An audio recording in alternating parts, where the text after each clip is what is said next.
याद करिए, आज से 8 वर्ष पहले उत्तर प्रदेश में कोई निवेश के लिए नहीं आना चाहता था। भय और दहशत का माहौल था, अराजकता की स्थिति थी, कोई सुरक्षित नहीं था, न बेटी सुरक्षित थी, न व्यापारी सुरक्षित था,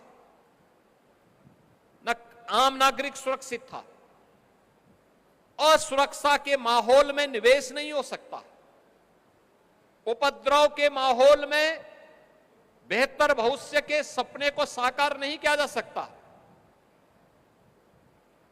उपद्रव और अराजकता के माहौल में भविष्य के सुनहरे सपने नहीं बुने जा सकते। अगर भविष्य के सुनहरे सपनों को बुनना है, उत्साहपूर्ण माहौल तैयार करना है, उमंग और उत्साह का माहौल तैयार करना है, तो हमें उसके लिए बेहतरीन सुरक्षा और कानून व्यवस्था की स्थिति चाहिए। और उत्तर प्रदेश में पिछले 8 वर्ष के अंदर जो माहौल बेहतरीन सुरक्षा का, कानून व्यवस्था का प्राप्त हुआ, आज उसका परिणाम है कि हमें अब तक 45 लाख करोड़ रुपए के निवेश के प्रस्ताव प्राप्त हुए हैं। 45 लाख करोड़ में से 15 लाख करोड़ रुपए के निवेश के प्रस्तावों को हम लोगों ने जमीनी धरातल पर उतारने का काम किया है।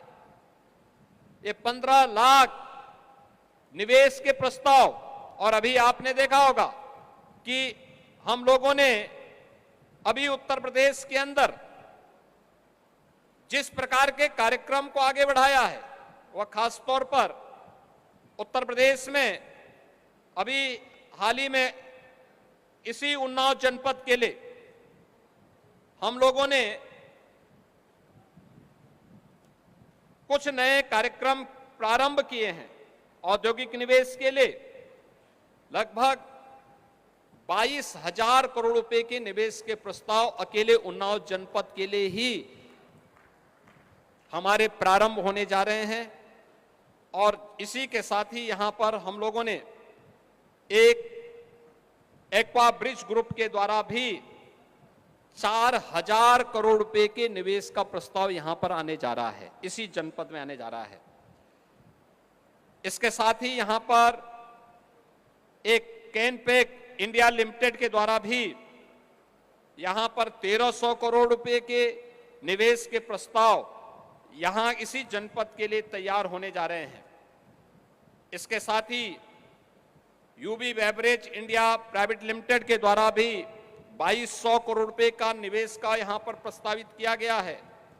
और ओम लॉजिस्टिक लिमिटेड के द्वारा भी 150 करोड़ रुपए के यहां पर निवेश के प्रस्ताव भी प्रारंभ किए गए हैं। अगर यहां पर निजी क्षेत्र का निवेश आ रहा है तो राज्य सरकार ने भी इसमें पीछे अपने आप को नहीं रखा है। याद रखना, देश की आजादी की लड़ाई में जो मैंने कहा था कि इसी माटी के सपूत शहीद गुलाब सिंह लोधी ने अंग्रेजों के छक्के छुड़ाने का काम किया था, और उनकी स्मृति में बने हुए पुलिस प्रशिक्षण महाविद्यालय की क्षमता को हमने दुगनी किया है। यहां पर राज्य अग्निशमन प्रशिक्षण महाविद्यालय में भी 235 करोड़ रुपए के निवेश के प्रस्ताव के साथ सरकार कार्य कर रही है। और यहां के साथ साथ हम लोगों ने लोक निर्माण विभाग के द्वारा, प्रदेश सरकार के द्वारा यहां पर तमाम अन्य इंफ्रास्ट्रक्चर के कार्य इस जनपद के लिए जहां तैयार किए जा रहे हैं,